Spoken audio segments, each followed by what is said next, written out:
Now, you brought Yeah. up Raising Arizona. I have to ask you, how in God's green earth did that film get made in a studio at all? I mean, like you can't, you read that script. I have to believe you read that script and you see Blood Simple, which is completely different. I mean, it has some tones, but it is the other side of the Coen brothers. It's like they're serious, and then there's the Miller's Crossing and the Big Lebowski. They have those two juxtapositions Right. of their sensibilities. So you've come from Blood Simple, which generally in studio world they just want you to do the same thing again. But they've completely changed and go to Raising Arizona. How does that script get financed?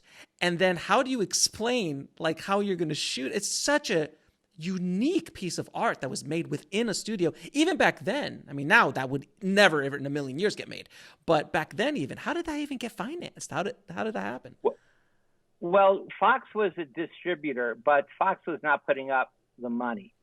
The money came from a guy named Ted Pettit, who owned a lot of movie theaters and who eventually bought the rights to Blood Simple. Mm-hmm. So the Coens to be the distributor. So the Coens had a relationship with Ted. Fox was very involved, but the thing about Joe and Ethan is they would never do a film for hire. They've always had Final Cut. They're always willing to walk away if they don't have Final Cut. Joe always says, I don't know how to direct a movie if I'm not in charge of it all the way till the end. So I think it was a little risky, but it wasn't that risky. It wasn't an expensive movie.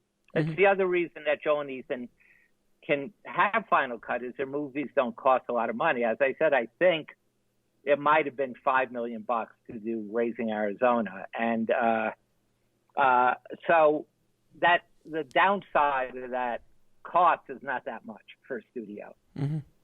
Right. So that's how, yeah. And they took a risk, basically. They just kind of rolled the dice a little bit.